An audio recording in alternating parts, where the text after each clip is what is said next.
educator at the Unacademy.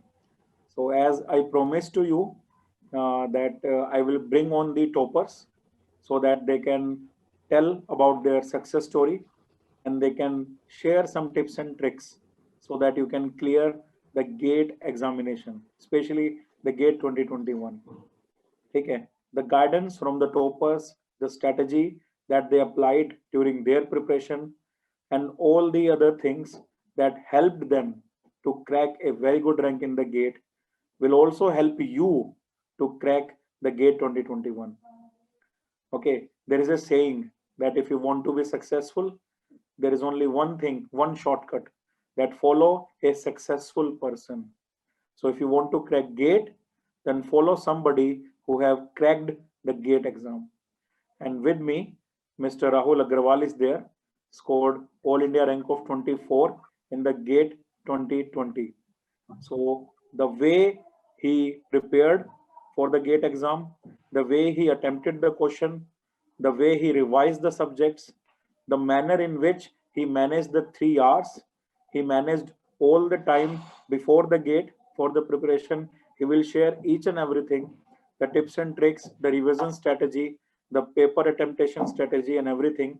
You just need to listen carefully because whatever he says will create a lot of difference in your preparation and will create a lot of difference in your rank also. So guys, listen very, very carefully. Today's session can be a life changing session for you, can be a rank deciding section for you. Like बोलते हैं ना कि डूबते को तिनके का सहारा काफी होता है, तो अभी वो जो तिनका है, that तिनका can be this interview, because this interview can help you to learn many things from the one who has successfully cracked the GATE. So here with me, Mr. Rahul Agrawal, scored All India rank of 24 in the GATE 2020. So Rahul, hi, कैसे हो आप? Hello sir, I am good. How are you? I am also good. Great. So Rahul, मैं जानना चाहूंगा कि आपने जब gate exam 2020 crack किया था, जब आपने जब रैंक देखा मार्च में, that you scored an all India rank of 24. So at that point of time when you saw your result, what is the feeling? वो आपके उस टाइम पे फीलिंग क्या थी जब आपको पता लगा कि आपका एक डबल डिजिट रैंक है और डबल डिजिट भी टॉप 25 के अंदर है, which is not a very small thing, which is a very big thing. तो उस टाइम पे जो फीलिंग थी आपकी, वो फीलिंग एक बार मैं चाहूंगा कि जो भी व्यूअर्स है उन व्यूअर्स को आप बताएं कि उस टाइम पे क्या फीलिंग थी. यस सर, एक्चुअली मैं आपको ये बहुत फनी इंसिडेंट है, बहुत छोटा सा ही है. Okay sure. रिजल्ट जो डिक्लेयर होना था वो होना था 17th ऑफ मार्च को. Okay okay. And 13th of March को हमारा रिजल्ट डिक्लेयर हुआ गेट का ड्यू टू पेंडेमिक, कि कोविड की वजह से आईआईटी दिल्ली का इंस्टीट्यूट भी बंद हो गया था. तो same day I got a call from my friend who is studying in IIT Delhi in PhD program. Okay. So he called me and said कि result has been announced. And I was like कि result कैसे announce हो गया अभी? बोला कि नहीं result announce हो गया and you can check it on website. Okay. It was around 2 o'clock in a noon time. So I just checked the website and found out the result will declare very soon. The site was saying that the result might declare very soon. So I was surprised. Eventually I was there on site for 2 hours कि कभी भी result आ जाएगा. अच्छा. उसके बाद क्या हुआ कि since I was in office that time, so I have to attend a meeting at 5 o'clock. Okay. Then I went to meeting, but prior to that, I called my friend and share my login and password and asked him to check my result regularly. And once the result will declare, then he will let me know. अच्छा ठीक है. So I was in meeting and he called me, so I disconnected his call. Then again he called me and then I said, "What's the number?" अच्छा ठीक है. And he said 24. Okay. And I was in meeting and I was like, what the hell, is it true or not? Then I asked him to share the screenshot of my result and then he shared the screenshot to me, and the very next minute I asked my manager that sir, I have to take a call. अब नहीं रुका जाएगा. अब नहीं रुका जाएगा, right there. Okay, great. तो पहला मोमेंट ये था कि सच में मेरा ही रैंक है क्या?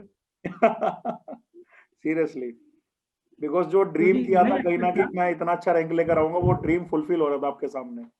हाँ, क्योंकि सर वो रिजल्ट पहले आ गया तो एक्सपेक्टेशन एकदम से बढ़ गई. अदरवाइज माइंड मतलब बिल्कुल सेट था कि 16 को रिजल्ट आएगा, 2-3 दिन में आना रिजल्ट. ऑल ऑफ सडन पता चलता है कि रिजल्ट आज ही आने वाला है. मार्क्स पता होते हैं कि मार्क्स तो इतने आ चुके हैं, लेकिन रैंक मतलब डाउट रहता है कि कितना आएगा. 25 आएगा, 40 आएगा, 50 आएगा, 15 आएगा। Exactly. Rank was not sure that time. So तो राहुल, फीलिंग तो जब बहुत अच्छी आपका, थी, अच्छा था। हाँ, yeah, Rahul, when you got the rank, है ना, when you got the confirmation that you have this rank, है ना, you must have told to your family, your relatives, your friends, you must have posted that on your social media platforms, where many of the friends, seniors, juniors congratulated you. So वो जो एक scenario था जब तुमने सबको बताया, तो सबका जो रिस्पॉन्स था तुम्हारे लिए, है ना, जो फीलिंग्स थी तुम्हारे लिए, और वो सब रिस्पॉन्स देख के जो तुमने फील किया, थोड़ा उसके बारे में बताओ, है ना, बिकॉज होता है ना कि जब हम प्रिपरेशन कर रहे होते हैं तो जनरली कई सारी हर्डल्स आती है, in form of Right. Marriages, in form of functions, in form of friends, in form of family. कई सारे लोग नाराज हो जाते हैं हमसे कि हमने उनका ये फंक्शन अटेंड नहीं किया, हमने उनके बुलाने पे वहां नहीं गए, यहाँ नहीं गए, because you need to make a lot of sacrifice while the preparation, है ना। कई लोग नाराज हो जाते हैं, मुंह फुला लेते हैं। तो जब आपका रैंक और आपने बताया, तो उनका क्या रिएक्शन था, और उसके बाद उस रिलेशनशिप में आगे कैसे इम्प्रूवमेंट हुई, थोड़ा उसके बारे में बताओ। ये तो बहुत बहुत आसान है सर। कि क्या हुआ, मैं 2016 से गेट की प्रिपरेशन स्टार्ट की, from 2016। Okay. First attempt I secured 592, hmm. Second 482, third 227 and then finally 24। Wow. तो बिटवीन क्या हुआ कि मुझे कई बार मेरे पेरेंट्स ने बोल दिया कि क्यों इतना पढ़ता है, आराम से नौकरी है, डू इट। कि जॉब से आने के बाद रात को पढ़ता है, क्यों इतना टाइम लगाता है अपने लिए, क्यों परेशानी क्रिएट करता है। इनफैक्ट कई बार तो घर भी नहीं जा पाता था इसलिए। तो जब मैंने अपने पेरेंट्स को बताया कि मेरा ये रिजल्ट है, तो ही वाज लाइक कि तू झूठ बोला, मैं स्क्रीनशॉट दे दूं। क्योंकि उनको मैंने बताया नहीं था कि मेरा रैंक कितना कुछ आने वाला, मार्क्स वगैरह कुछ नहीं बताए थे। उससे पहले मैं बताता था, लेकिन इस बार पेपर के बाद आई वाज लाइक कि ठीक है, हो गया। मुझे नहीं पता कि क्या किया, बस मैंने कर दिया, और ये शायद मेरा लास्ट अटेम्प्ट है, आप ये समझ लो। सो ही वाज लाइक कि ठीक है। उन्होंने मना किया था, मुझे कई बार बोला था कि रहने दे, मत कर, ऑलरेडी अच्छी जॉब है, इसको कंटिन्यू कर ले। लेकिन जब उन्हें पता चला कि इतना अच्छा रहेंगे, तो ही वाज लाइक कि बहुत खुश है। उन्हें लगा कि हाँ, फाइनली जो सोचा था वो कर दिया। तो वो, हाँ, वो आपने जो बोला कि हम कई चीजें मिस करते हैं, लेकिन वो रीजन है क्यों मिस किया है, लेकिन वो तभी हमें फील होता है हम अचीव कर लेते हैं। और सर एक दो इवेंट मिस करने में कुछ चेंज नहीं होता, लेकिन अच्छी रैंक आएगी, अच्छी जॉब मिलेगी, तो बहुत चीजें चेंज हो जाएगी, ये पक्की बात। तो गाइस, ये एग्जांपल है आप सबके सामने कि आप सबके मन में रहता है कि यार वो बुरा मान जाएगा, ये बुरा मान जाएगा, बट अल्टीमेटली जब आप सक्सेस अचीव कर लेते हो ना, तो हर कोई सक्सेस के साथ खड़ा होता है। Everybody is after the success, है ना। So ultimately what requires is a good rank. When you have a good rank, everybody will be with you, ठीक है। तो राहुल, एक काफी सारे बच्चे हैं, वो मुझसे बोलते हैं कि सर हम जॉब कर रहे हैं, और जॉब करने के साथ साथ गेट की प्रिपरेशन में हम टाइम नहीं दे पाते, बिकॉज 8-9 घंटे जॉब करनी होती है, कई बार वीकेंड पे असाइनमेंट मिल जाता है, उसके बाद गेट की प्रिपरेशन करना ना हमारे लिए पॉसिबल नहीं हो पाता। तो जॉब छोड़ दे क्या, जॉब छोड़ के करे, या जॉब के साथ साथ मैनेज करे, तो कैसे मैनेज करे। तो तुम बताओ कि तुम ऑलरेडी जॉब कर रहे थे, तो जॉब के साथ साथ तुमने कैसे मैनेज किया, कितने घंटे पढ़ाई करी, कैसे टाइम मैनेज किया कि तुम गेट में ये रैंक स्कोर कर पाए। हाँ सर, उसके लिए सबसे पहले ना एक प्रोसेस है, प्रोसेस फॉलो करना होगा। मैंने एक प्रोसेस सेट किया था, उसको रिगरसली फॉलो किया था। रिगरसली मतलब कि वो करना ही करना था, रिस्पेक्ट ऑफ एवरीथिंग। अगर मुझे 3 घंटे सोना उस दिन, तो 3 घंटे ही सोऊंगा। जो मैंने शेड्यूल सेट किया ना अपने लिए कि by the end of this month मेरा ये सब्जेक्ट इतनी बार कवर होना है, तो वो होना ही था, रिस्पेक्ट ऑफ एवरीथिंग। मैं अपनी जॉब्स में छुट्टियां भी मिलती थी कि एनुअली पता होता था कि मुझे 15 छुट्टी ले सकता हूँ, तो मैं वो छुट्टियां कंप्लीट करता था अपनी। कि मेरे को अगर 15 दिन मुझे ऑफिशियली छुट्टी मिल सकती है, then I will take it.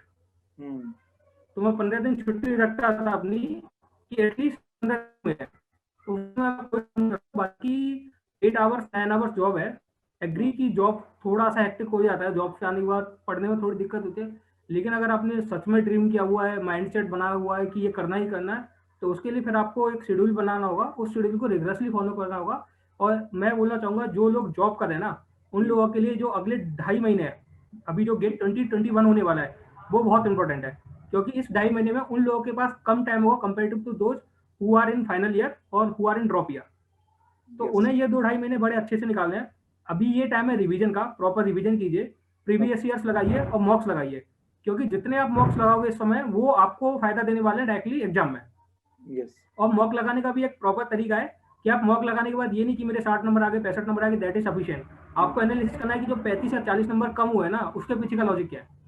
वो 40 नंबर कहाँ मिस हो रहा है, कि क्या हम यूनिट कैलकुलेशन एरर गलत हो रहा है, क्वेश्चन सही से रीड नहीं हुआ, या वो कंसेप्ट नहीं आता था। अगर क्वेश्चन सही से रीड नहीं हो रहा तो मैं अपनी प्रैक्टिस के समय लिखता था। अगर मैंने मॉक दिया मॉक 1 तो मैं लिखता था कि आज मेरी 10 गलती हुई है, तो पहले में यूनिट गलत था, दूसरा क्वेश्चन रीड नहीं हुआ। तो ऐसे ऐसे करते जब लास्ट मॉक तक आए तो मेरी जो एरर्स थे वो रिड्यूस हो गए। मैंने रेगुलरली देखा, मतलब कंटिन्यूसली देखा था कई बार कि स्टार्टिंग के 4-5 मॉक्स में क्या हो रहा था, मैं क्वेश्चन को सही से रीड नहीं कर रहा था। कि अगर सपोज करो आंसर उन्होंने केल्विन में पूछा है तो मैं डिग्री सेल्सियस में पुट कर रहा था, आंसर अगर जूल में पूछा तो मैं किलो जूल में लिख रहा था। तो जब मैंने लगातार प्रैक्टिस की, अपने सामने रिपीट करता था, सुबह मॉर्निंग में मॉक देके, दोपहर में एनालिसिस करके किया, ये गलती हुई है तो मैं ऐसे सोचता था कि ये गलती अगली बार नहीं करनी। तो उससे क्या होता था कि जो एरर्स है वो रिड्यूस हो जाते थे। और यही अभी सबसे अच्छा टाइम है, अभी we are in almost last week of November. तो उसके लिए तो बहुत नॉर्मल लेना, अभी मॉक कीजिए और एनालिसिस कीजिए कि कहाँ गलती है, क्योंकि जब आप एनालिसिस करोगे पेपर्स की कि कहाँ गलती है, तभी मॉक्स देने का एडवांटेज है। अदरवाइज आप मॉक देते चले जाओगे तो उसका कोई फायदा नहीं है, जस्ट रिपीटेशन ऑफ क्वेश्चन को ही आप सॉल्व कर पाओगे, अदरवाइज क्वेश्चन सॉल्व नहीं हो पाएंगे। राहुल, एक क्वेश्चन आया हमारे पास एक स्टूडेंट का, ठीक है, तो मैं आपको एक बार पूछ लेता हूँ। वो बोल रहे हैं कि जॉब करने के साथ साथ क्या रूटीन होना चाहिए आपके हिसाब से, जॉब करने वाले लोग का क्या रूटीन होना चाहिए आफ्टर डिडक्शन ऑफ 8 आवर्स। तो रूटीन क्या होना चाहिए बेसिकली 8 घंटे के अलावा? रूटीन सर अगेंस्ट प्रोसेस को ही बोलूंगा, प्रोसेस फॉलो कीजिए, आप शेड्यूल बनाइए अपना कि मुझे इस मंथ तक ये सब्जेक्ट कंप्लीट करना है। इस ड्यूरेशन में सब्जेक्ट को कंप्लीशन का भी एक प्रोसेस है, ऐसे नहीं कि सब्जेक्ट कंप्लीट करना थ्योरी पढ़ लिया that is subject completion, no. उसके बाद आपको प्रीवियस ईयर लगाने हैं, प्रीवियस ईयर को भी आपको मैं बताता हूँ मैं क्या करता था। जब मैं प्रीवियस ईयर लगाता था तो उस समय जो क्वेश्चन नहीं होते थे ना, उन्हें मार्क कर लेता था, उसमें लिख देता था मैं R1 यानी रिवीजन 1, कि जब मैं अगली बार ये क्वेश्चन लगाऊंगा तो मैं इनको जरूर सॉल्व करूंगा, क्योंकि फर्स्ट अटेम्प्ट में सॉल्व नहीं हुए। जब मैं दोबारा सेम क्वेश्चन करता था तो उस पर लिखता था R2 अगर वो नहीं होते थे, यानी कि मुझे पता चलता था कि ये क्वेश्चन ऐसे हैं जो मेरे से नहीं होने वाले हैं, या इसका मेरा कंसेप्ट वीक है, तो मैं उसमें सॉल्व करता था। तो जब आप लगातार अपने प्रीवियस ईयर को 2 या 3 या 4 बार लगाते हो ना, तो आपको पता चल जाता है कि कौन सा आपका स्ट्रॉन्ग जोन है, कौन सा आपका वीक जोन है। बिल्कुल। और जब आप पेपर देने जाओगे तो वहाँ 100 पूरा तो अटेम्प्ट, मतलब मेरे अकॉर्डिंग तो नहीं होता है कि आप 100 मार्क्स स्कोर कर पाओ, आपको वही 80, 85, 90 के बीच का अटेम्प्ट करना होता है। द फैक्ट इज कि आपको एक्यूरेसी 95% से रखनी होती है। बिल्कुल कि अगर आप 90 का अटेम्प्ट करते हो, 90-95% आपकी एक्यूरेसी है, तो दैट इज सफिशिएंट, आप अच्छी रैंक ले आओगे, उसमें कोई डाउट नहीं है। लेकिन अगर आप 100 मार्क्स का अटेम्प्ट करने जाओगे तो वहाँ एक्यूरेसी गड़बड़ हो जाती है। तो आई सजेस्ट कि आप अपना एक शेड्यूल शेप बनाइए और उसको फॉलो कीजिए। एक बार शेड्यूल बनने के बाद वो नहीं चेंज होना चाहिए। आपको पता है कि अगर आपका एग्जाम जनवरी में, शेड्यूल में राहुल 8 घंटे जॉब के बाद अगर 6 घंटे भी स्टूडेंट मैनेज करे दिन के, और वीक में 2 दिन full day, like Saturday Sunday free होते हैं जॉब में, तो 2 दिन फुल डे वो तैयारी करे, और जो वीकडेज है जब जॉब पे जाना होता है तो 6 आवर्स का वो स्केड्यूल बना ले। So I think that would be sufficient. बिल्कुल बिल्कुल बिल्कुल सर, है ना? More than sufficient sir. आप अगर दो दिन के अगर वीक में 8 आवर्स ले रहे हो, that will be more than sufficient. But continuity maintain करना बहुत जरूरी है। आपको ये नहीं कि इस वीक मैंने 2 दिन पढ़ लिया, अगले वीक नहीं किया। कंटिन्यूटी जो प्रोसेस है ना, उसको बहुत रिग्रेसली फॉलो करना है, वो कंटिन्यूटी होनी चाहिए, आपका स्किप नहीं होना चाहिए। मेरा स्किप नहीं होता था, मैंने 8 महीने 9 महीने लगातार किया, मेरा सैटरडे संडे स्किप नहीं होता था। मैं आपको बता सकता हूँ, इंडिया पाकिस्तान का मैच छोड़ा था, इंडिया इंग्लैंड का मैच छोड़ा था मैंने उस समय, क्योंकि 2019 में वर्ल्ड कप था, इंडिया पाकिस्तान इंडिया इंग्लैंड का मैच मैंने छोड़ा था। ऑल्दो आई लव क्रिकेट, मैंने मैच छोड़ दिया था क्योंकि मुझे पढ़ना था। मैंने कहा कि यार ये मैच मैं कभी स्टेडियम में भी देख लूंगा, एज ऑफ नाउ कि मुझे पढ़ना है। बिल्कुल बिल्कुल, ये बहुत बड़ी बात है गाइस। जो क्रिकेट लवर्स है वो इसको समझ सकते हैं कि इंडिया का मैच छोड़ना वर्ल्ड कप के अंदर कितनी बड़ी बात है। और दूसरी बात, जैसे राहुल ने कहा, कंसिस्टेंसी रहनी चाहिए, कंटिन्यूटी रहनी चाहिए। इसको हम इस बात से भी समझ सकते हैं कि T20 क्रिकेट मैच के अंदर अगर आप एक डॉट बॉल खेलते हो तो वो डॉट बॉल बड़ा कॉस्टली है। इफ अगर तुम अभी सेट होना चाहते हो, then at least take a single, rotate the strike and wait for the weak ball, and when you get a weak ball then you can hit your 4 and your 6, but dot ball karna, it's a crime. So if you are not able to study 8 hours a day, it's okay, at least study 4 to 5 hours, but there should not be a single day जब आपने एक भी घंटा पढ़ाई ना करी हो। तो डॉट डे नहीं जाना चाहिए गेट की प्रिपरेशन में। कम पढ़ो, ज्यादा पढ़ो, जब पढ़ते रहोगे कंटिन्यूटी रहेगी तो ऐसे भी दिन मिलेंगे आपको वीक में जब आपका पूरा मन करेगा पढ़ने का, आप 8-10 घंटे या 15 घंटे भी पढ़ लोगे, ठीक है। बट जब डॉट दिन जाते हैं ना, तो वहां से डिमोटिवेशन आती है, कॉन्फिडेंस कम हो जाता है, डाउन फीलिंग आती है, और उससे फिर 3-4 दिन वैसे ही खराब हो जाते हैं। सो किसी दिन कम पढ़ा तो किसी दिन ज्यादा पढ़ा, ये चलेगा, बट डॉट डे नहीं चलेगा। Continuity and consistency are the key to success. Okay, तो राहुल, कुछ स्टूडेंट्स पूछ रहे कि जब हम पेपर अटेम्प्ट करते हैं मॉक टेस्ट का, तो मॉक टेस्ट का पेपर अटेम्प्ट करते हुए मैं ये नहीं समझ आता कि किस क्वेश्चन में कितना टाइम देना है। लाइक 2 मार्क्स का क्वेश्चन है, अब उस पे 2 मिनट दे या 4 मिनट दे, हमें समझ नहीं आता। और कई बार कई क्वेश्चन होते हैं जो बहुत सारा टाइम ले जाते हैं और 3 घंटे में पेपर अटेम्प्ट नहीं हो पाता। तो इसका क्या आंसर है कि किस क्वेश्चन में कितना टाइम दे? हाँ सर, इसके लिए बहुत सिंपल है कि आपको क्वेश्चन के साथ लड़ना नहीं है वहाँ पर ना। पेपर देते हुए ये नहीं कि ईगो पर नहीं लेना कि ये क्वेश्चन मुझे सॉल्व करना ही करना है। एग्जैक्टली, ठीक एग्जैक्टली। है, आपको बहुत सिंपल लेना है कि मॉक्स में यही एडवांटेज, आप जब मॉक्स देते हो तो आपको यही प्रैक्टिस करनी है कि कौन सा क्वेश्चन सॉल्व होगा मेरे से, कौन सा नहीं होगा। ये इसी चीज के लिए मॉक्स दिए जाते हैं।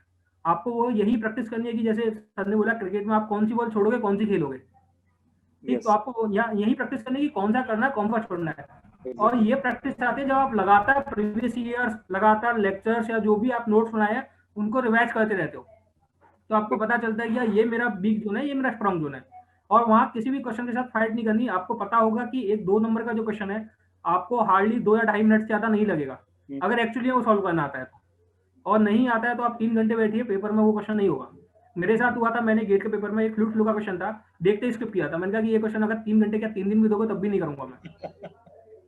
एग्जैक्टली। तो ठीक, क्यों, बहुत मुझे अच्छी पता था वो बात। क्वेश्चन नहीं होगा।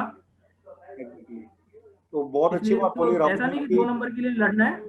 कि एग्जैक्टली, तो बहुत अच्छी बात बोली कि किसी भी क्वेश्चन को ईगो पे नहीं लेना है, और आपका एक वीक जोन आपको पता हो कि लेट्स से 12 सब्जेक्ट्स है केमिकल इंजीनियरिंग में, but everybody can not be best in every subject.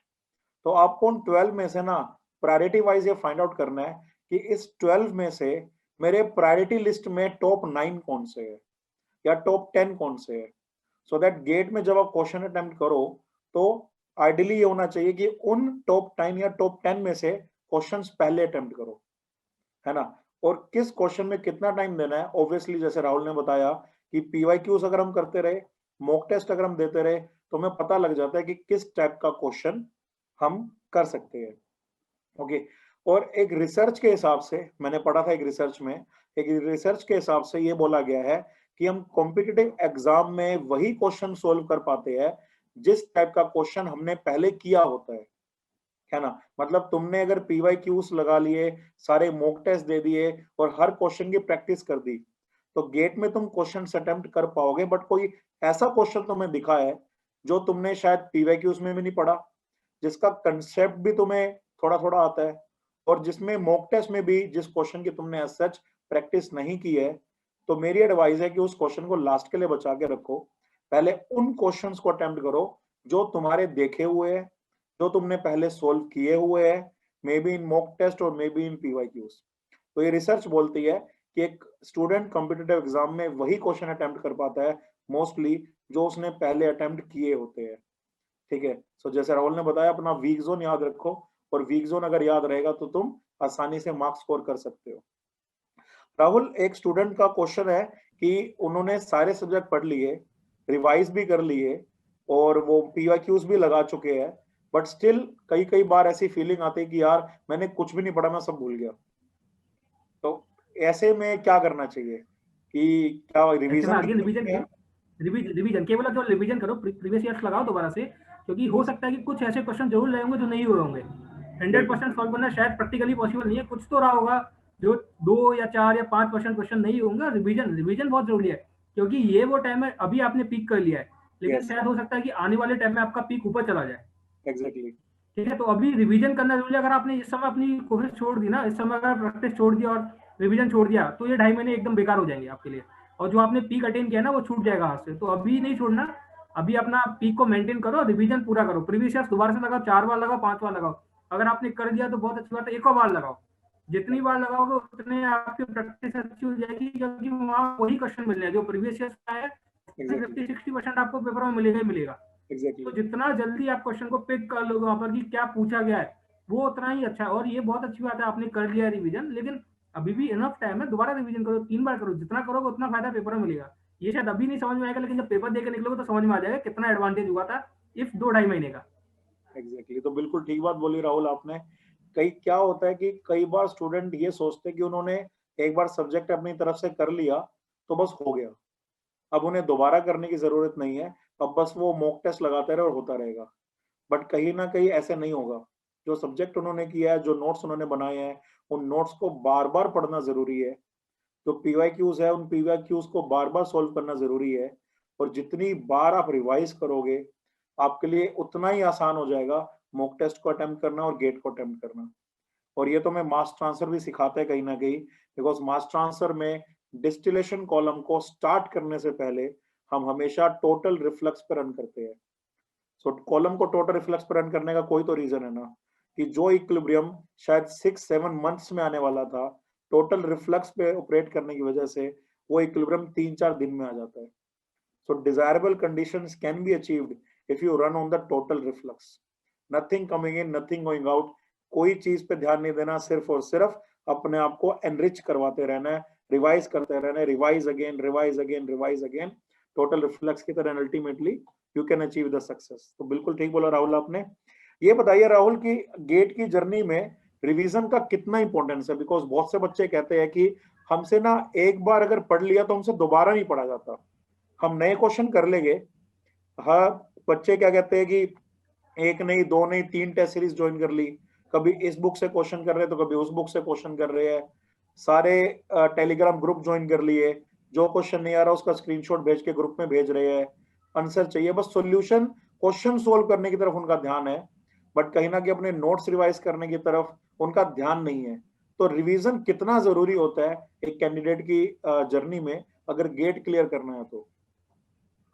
मुझे लगता है सर, जब मैंने गेट निकाला तो 3 चीजें सबसे इंपॉर्टेंट थी। Okay. पहला रिवीजन, दूसरा Okay. प्रीवियस ईयर, और तीसरा मॉक पेपर। ये 3 प्लस थे मेरे लिए कि मैं इनको कभी नहीं छोड़ सकता था, और रिवीजन उन प्लस का एक पार्ट है। तो आप रिवीजन कभी नहीं छोड़ सकते, चाहे आपने कितना भी क्वेश्चंस लगा लियो, क्योंकि रिवीजन में क्या है कि आपको वो कंसेप्ट दोबारा से मिलेंगे। और रिवीजन इज समथिंग कि आपको करते ही रहना है यार, इज रिस्पेक्ट ऑफ एवरीथिंग आपको करना है। आप हो सकता है कि एक बार प्रीवियस ईयर का कोई क्वेश्चन मिस कर दो, लेकिन रिवीजन नहीं स्किप कर सकते। रिवीजन स्किप करते ही क्या होता है कि आपका जो प्रैक्टिस है ना, वो चला जाएगा हाथ से। और केमिकल इंजीनियरिंग जो हम पढ़ रहे हैं वो पूरी की पूरी विजुलाइजेशन, आप विजुलाइज करोगे चीजों को उतना ज्यादा फायदा होगा। और विजुलाइजेशन जो आपको मिलेगा वो रिवीजन से ही मिलेगा। जितना आप ज्यादा रिवाइज करोगे अपनी चीजों को, जितना सब्जेक्ट को रिवाइज करोगे, कंसेप्ट रिवाइज करोगे, उतना अच्छा है। तो रिवीजन नहीं छोड़ना, किसी भी हालत में रिवीजन नहीं छोड़ना। अगर आपने रिवीजन छोड़ दिया तो मैं ये बोल सकता हूँ कि वहां गड़बड़ हो सकती है। बिल्कुल। So guys, revision is the must. If you are looking out for the new questions now, new questions are important. But already in the test series, you are getting a lot of questions. Unacademy is presenting test series every week, starting from the September onwards, starting from the Super 30, then the mini gate challenge, then the gate challenge test, then the most expected question series, lot of practice sessions, lot of question series is being offered by the Unacademy every week. So there is no need to go anywhere else. There is no need to follow any other book. Okay, there are a lot of practice questions already given by you, given by us on this platform. तो बस उन्हीं questions को आप try कर लो, अपने notes की revision करते रहो, पीवाईक्यूज की रिवीजन करते रहो बार बार, और गेट तक अगर आपने कंटिन्यूटी रख ली तो अल्टीमेटली सक्सेस तो मिलेगी। तो राहुल, एक स्टूडेंट का क्वेश्चन था कि as the date of the GATE examination approach, ठीक है, the pressure in the mind increases, that the examination is approaching, what will happen in those 3 hours, will I be able to score marks, will I be able to solve the question? Pressure just increases as the date approach. So how you manage that pressure, because you also must be feeling that pressure in the GATE 2020. जब नवंबर आया, दिसंबर आया, तो जैसे जैसे pressure बढ़ रहा था, उस प्रेशर को आपने मैनेज कैसे किया? अब प्रेशर के लिए बहुत सिंपल था सर, मैं बहुत काम रहता था उस समय भी।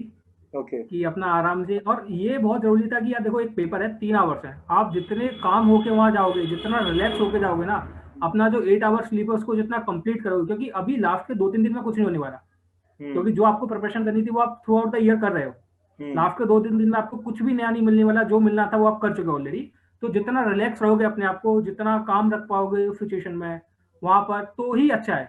आप प्रेशर फील करोगे अपने आप को तो पेपर गड़बड़ होने वाला है, ये एकदम श्योर है कि आपको प्रेशर नहीं लेना जितना, क्योंकि अभी कुछ नहीं होने वाला ना। लास्ट 2 दिन में आप सोचोगे क्या होगा, कुछ नहीं हो सकता। अब जो ना था वो हो चुका, जो आपको करना था वो कर चुके हो। अब 2 दिन में केमिकल इंजीनियरिंग नहीं पढ़ी जाएगी यार, ये बहुत सिंपल है।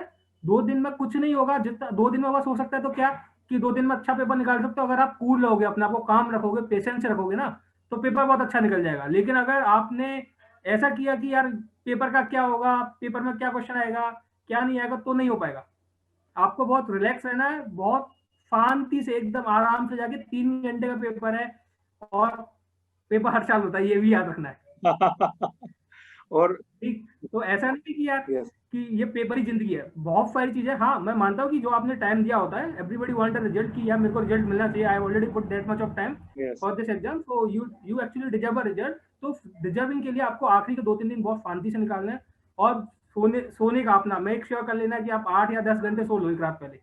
कई लोगों को नींद नहीं आती, मैं आराम से सो जाता एक रात पहले, बहुत आराम से, करीब 10 बजे सो गया था, सुबह 6 बजे जगा था।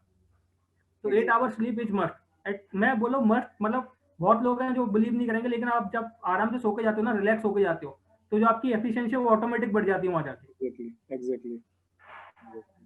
और बिल्कुल जैसे राहुल ने बताया, फैक्ट है ये।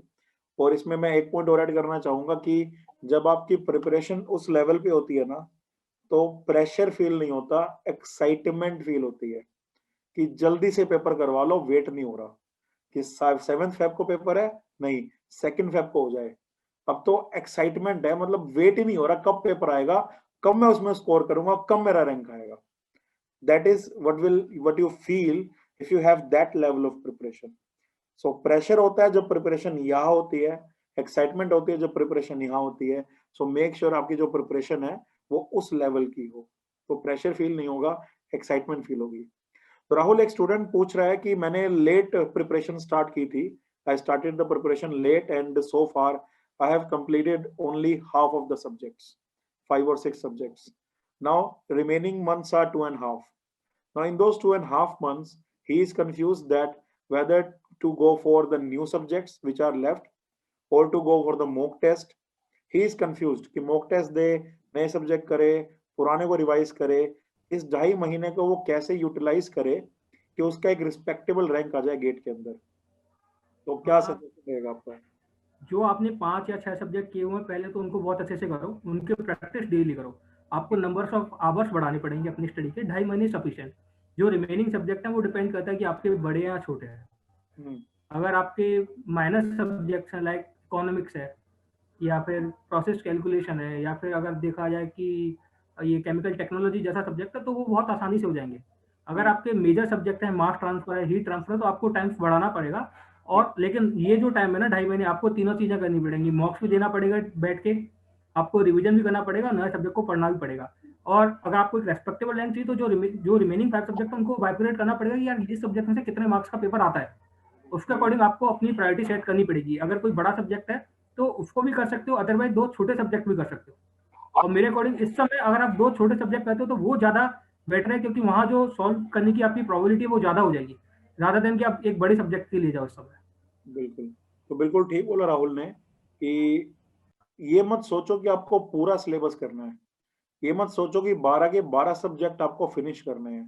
5 आपने कर लिए, अगर आप आने वाले 2.5 महीनों में 4 या 5 और कर लेते हो, सो दैट कि आप पिछला भी रिवाइज करते रहो और नए भी आपके धीरे धीरे होते जा रहे हैं, तो भी आप एक अच्छा खासा रैंक ला सकते हो। बिकॉज जैसे राहुल ने शुरू में बोला था कि 100 मार्क्स अटेम्प्ट नहीं करना होता।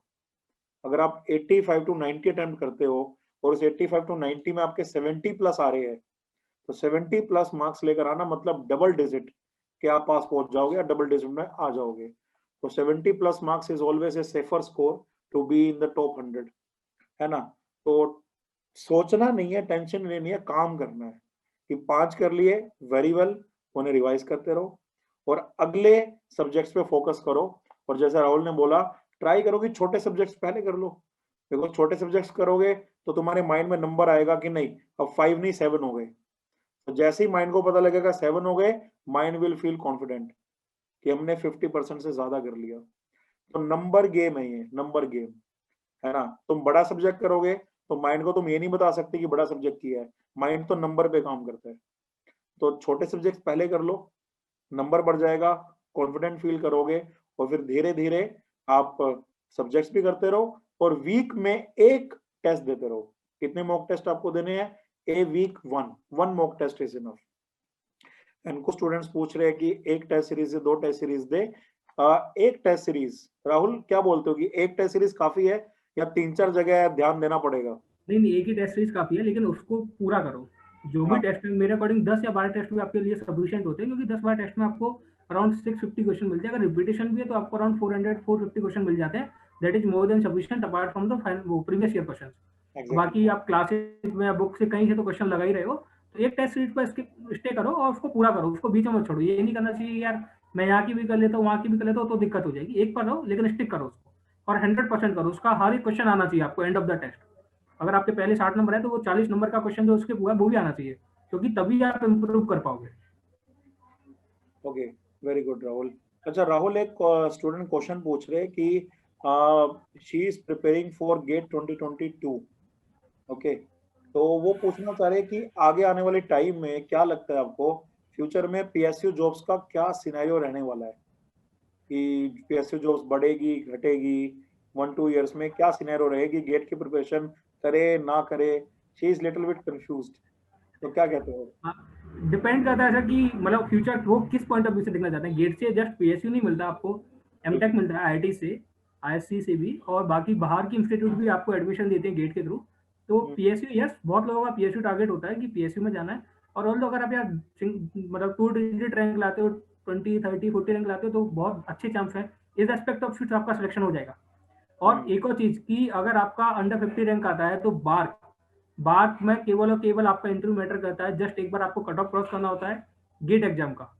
आप अगर गेट एग्जाम का कट ऑफ क्रॉस कर लेते हो तो बार्क में हमेशा सीट आती है 10, 15, 20, एटलीस्ट इतनी सीटें आती हैं। तो आप उसके लिए प्रिपेयर कर सकते हो, तो वो भी आप पीएसयू की तरह कंसिडर कर सकते हो। Although it is not PSU, that is a central job, central government job. तो सीटें तो हमेशा आएंगी, ऐसा नहीं है। बस ऐसे मत सोचो कि सीटें नहीं आएंगी, सीटें आएंगी, हमेशा आएंगी, कभी कम आएंगी कभी ज्यादा आएंगी। रिटायरमेंट्स हैं, हर बार है, हर साल है, और ये डाउट हमेशा रहता है। एग्जैक्टली, तो वही बात है गाइस, रिटायरमेंट हमेशा रहेगी, और रिटायरमेंट के साथ साथ जो कंपनीज है वो एक्सपैंड भी करती है। तो रिटायरमेंट होने पे तो वैकेंसी मिलती ही है, पर जब जब कंपनी एक्सपैंड करती है तब तब भी वैकेंसी निकलती रहती है। और ये एनर्जी सेक्टर है, एनर्जी सेक्टर पे तो पूरी दुनिया चल रही है, ठीक है। तो एनर्जी सेक्टर में ऐसा कभी नहीं होगा कि आपको जॉब्स कम मिले। जॉब्स तो आगे टाइम में बढ़ेगी बढ़ेगी, क्योंकि जैसे जैसे पॉपुलेशन बढ़ रही है, एनर्जी की रिक्वायरमेंट भी बढ़ती जा रही है, तो एनर्जी प्रोड्यूसर्स की नीड भी आगे टाइम में ज्यादा ही है। तो ऑब्वियसली गेट प्रिपेयर करना, उसमें रैंक लाना should be in your mind rather than कि क्या वैकेंसी होगी।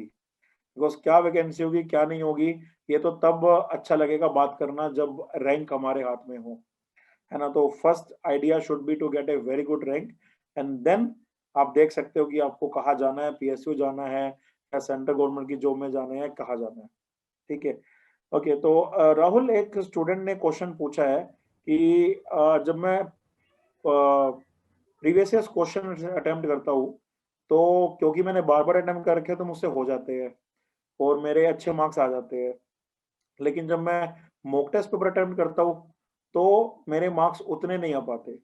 फॉर एग्जांपल कि अगर मैंने एक गेट 2015 का पेपर अटेम्प्ट किया तो 100 मार्क्स में से मेरे 65 प्लस मार्क्स आ गए, पर जब मैंने मॉक टेस्ट पेपर अटेम्प्ट किया तो मैं 50 भी क्रॉस नहीं कर पाता। तो इस वजह से मुझे डिमोटिवेशन आती है, लो फीलिंग हो जाती है, और कहीं ना कहीं फिर आगे मैं पढ़ नहीं पाता। तो क्या करूं, मेरे कम मार्क्स क्यों आ रहे हैं, कॉन्फिडेंट कम हो जा रहा है, लैगिंग आ रही है कॉन्सेप्ट में, तो क्या चक्कर क्या है, क्या करना चाहिए ऐसे में? मॉक्स में मेरे कभी अच्छे मार्क्स नहीं है, टू वेरी ऑनेस्ट। मैं 55, 60, 65 तक ही मार्क्स आते थे। उसका रीजन ये भी है कि मॉक्स जो पेपर है they are relatively at a high level than that of GATE. जो गेट का पेपर आता है उसमें जनरली जो भी मॉक्स हैं सभी लोग हाई लेवल पर रखते हैं, क्योंकि आपको एक अच्छा स्टैंडर्ड मिल पाए। और ये हमेशा नहीं हुआ कि आपके 45-50 मार्क्स आएंगे, किसी ना किसी मॉक में 70 भी आएंगे, ठीक है। तो वो रिलेटिव होता है हमेशा। आपको एनालिसिस करना है कि 45 मार्क्स आए तो अगेन क्यों आया, वो जो 55 मार्क्स का गैप था उसके पीछे का रीजन क्या था। क्या क्वेश्चन रीड नहीं हुए, क्या यूनिट रीड नहीं किए, या कंसेप्ट कहीं मिस हुआ। तो जब आप वो उसको अच्छे से करना स्टार्ट करोगे कि यार ये क्वेश्चन तो आता था मुझे लेकिन मैंने अप्रोच गलत लगा लिया, या क्वेश्चन तो आता था लेकिन मैंने कुछ और निकाल लिया जो उसने पूछा ही नहीं क्वेश्चन में, उसके बाद आपके मार्क्स इंप्रूव हो जाएंगे। और मार्क्स को सीरियसली लेना है, कम मार्क्स आते हैं तब और ज्यादा मार्क्स आते हैं तब भी, क्योंकि मार्क्स ही है जो आपको वहां तक लेके जाएंगे जहां आपको रैंक मिलेगा। डिमोटिवेट नहीं होना है, मार्क्स होते ही इस चीज के लिए कि आप प्रैक्टिस कर पाओ। अगर आपको पता ही नहीं चलेगा ना कि कौन सा क्वेश्चन आता है कौन सा नहीं आता, तो वहां तो नहीं हो पाएगा। तो मॉक से डिमोटिवेट नहीं होना, उससे मोटिवेट होना कि हाँ एटलीस्ट 45 तो है ना। स्टार्ट 0 से किया था, आज 45 है, कल बढ़ने वाले भी हैं। और ये मेरे साथ तो हमेशा हुआ था सर, मैंने स्टार्ट किया था मॉक शायद 35 से और मेरे 60 और 70 तक पहुंचे थे। और उसके पीछे का रीजन ये था कि मैं लगातार रिवीजन करता रहा। जब पहला मॉक दिया तो मैं फॉर्मुले भूल गया था पेपर देते हुए कि फॉर्मुले क्या है, लेकिन उसके बाद जब मैंने मॉक्स देना स्टार्ट किया, रिवीजन देना स्टार्ट हुआ, तो फिर उससे पता चला कि हाँ यार रिवीजन करेंगे फॉर्मुले टिप्स पर आना स्टार्ट हो जाएंगे। कंसेप्ट उतने ही हैं जितने आपने प्रीवियस उसमें लगाए, हार्डली आपको 2 या 5 नए कंसेप्ट मिलेंगे किसी भी सब्जेक्ट में। बाकी आप प्रीवियस 20 ईयर्स के क्वेश्चन लगा लोगे तो वही आपका गेट एग्जाम में भी आने वाले हैं। ऑलमोस्ट सेम क्वेश्चन, 70% क्वेश्चन तो वही होता है जो प्रीवियस ईयर्स में आते हैं। आपको आइडेंटिफाई करने होते हैं कि कब कौन सा कंसेप्ट कहाँ लगना है।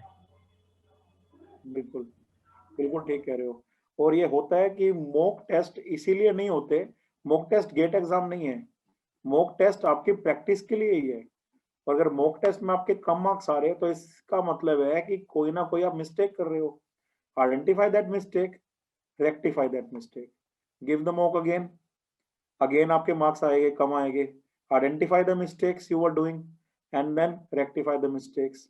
तो ये जो ट्रायल एंड एरर का काम है ना, ये मॉक बाय मॉक जब आप करते रहोगे तो जैसे राहुल ने बताया कि उनकी मिस्टेक्स कम हो गई और मार्क्स आने लगे। स्टार्टिंग में उनके 35 आए थे, बट देखते देखते देखते उनके वो जो मार्क्स है वो 65 से 70 में कन्वर्ट हो गए। और वो कैसे हुआ? वो पेपर को एनालाइज करते थे, वो देखते थे कि पेपर में उन्होंने क्या मिस्टेक्स करी है, रिवाइज करते थे, कॉन्सेप्ट्स को दोबारा पढ़ते थे, जो मार्क्स जो क्वेश्चंस नहीं हुए उन क्वेश्चन से रिलेटेड कॉन्सेप्ट्स करते थे, उन क्वेश्चन से रिलेटेड क्वेश्चंस प्रैक्टिस करते थे, सो दैट नेक्स्ट टाइम वो क्वेश्चंस हो। सो मॉक टेस्ट हमें ये बताते हैं, they tells us that which is the weaker area, which is the stronger area, and whatever is the weaker area, find out that area and then strengthen them. और guys ये हमें mass transfer भी सिखाता है और CR भी सिखाती है, बिकॉज सीआर बोलती है slowest step is the rate determining step, है ना। और मास ट्रांसफर भी बोलता है कि जहाँ पे रेजिस्टेंस ज्यादा है वो साइड कंट्रोल करेगी। तो अल्टीमेटली आपको क्या करना है, फाइंड आउट करना है वो एरिया जहां पर रेजिस्टेंस ज्यादा है। So the area in which the resistance is more, है ना, find out that and then try to decrease that resistance. Because जिस पोर्शन में रेजिस्टेंस ज्यादा है, अगर आपने वहां का रेजिस्टेंस कम कर दिया तो ओवरऑल रेट ऑफ ट्रांसपोर्ट को आप इंक्रीज कर सकते हो। So if you want to increase the marks that you are getting in the mock test, for that what you need to do, find out the controlling side, the controlling concepts, the controlling subjects, okay, work on them, decrease the resistance, and by revision, by revising the PYQs, by revising the class notes, by revising from the book, decrease the resistance, and ultimately you can increase the rate of transport, or in other words you can enhance the number of marks that you are getting in the GATE exam. So एक student question पूछ रहा राहुल कि every day will not be as the same, है ना, sometimes it may become difficult to manage time, ठीक है, mainly in the evening या in the morning. तो एक दिन में अगर वो स्टूडेंट फ्री है, बीटेक पास कर चुका है, उसके पास टाइम है, जॉब वो नहीं कर रहा है, तो उसके पास 24 आवर्स फ्री है। तो कहीं ना कहीं 24 आवर्स फ्री होना भी एक दिक्कत है, बिकॉज जब सारा दिन कोई काम नहीं है, सिर्फ पढ़ने का काम है, तो पढ़ाई हो नहीं पाती। तो जो पर्सन बिल्कुल फ्री है, जिसके पास अभी गेट की प्रिपरेशन के अलावा कोई काम नहीं है, वो अपने टाइम को कैसे मैनेज करे? अगेन सर शेड्यूल बनाओ अपना। अगर आपका जो भी शेड्यूल आपने बनाया, अगर आपको लगता है कि 4 घंटे पूरा हो जाता है तो आप फ्री रह सकते हो, रिलैक्स कर सकते हो। लेकिन अगर नहीं होता है तो उसको 6 घंटे 8 घंटे आपको देना ही पड़ेगा। और जो फ्री टाइम है उसको आप यूटिलाइज करके अपने आप को रिलैक्स करो, अपने आप को काम रखो यार। ऐसा नहीं सोचना कि मेरे को 24 घंटे पढ़ना, 24 घंटे पढ़ के कुछ नहीं होता। जितना भी होता है वो आपका रिवीजन से ही होता है। अगर आप फ्री हो तो आप विजुलाइज करो चीज़ों को, जैसे मास ट्रांसफर में आप डिस्कशन करो, उनको विजुलाइज करो बैठ के कि काम कैसे हो रहा है। ट्रे पर जो वेपर आ रहे हैं या लिक्विड आ रहा है तो वो कैसे मास ट्रांसफर हो रहा है, हीट ट्रांसफर कैसे हो रहा है, वहाँ पर मास ट्रांसफर विजुलाइजेशन करो। क्योंकि केमिकल इंजीनियरिंग तो पूरा का पूरा विजुअलाइजेशन का गेम है। जितना आप अच्छा विजुअलाइज करोगे उतना अच्छा आपको क्वेश्चन करना इजी हो जाएगा, उतना आपका कंसेप्ट क्लियर हो जाएगा। तो फ्री बैठ के तो आप मतलब मैं तो अपना बता रहा हूँ सब, मैं तो कई बार बैठ के ना घड़ी को देखता रहता था कि यहाँ से वाइब्रेटिंग कूलिंग हो रही है, टू बी वेरी ऑनेस्ट, सही बात। यहाँ से वाइब्रेटिंग कूलिंग हो रही है।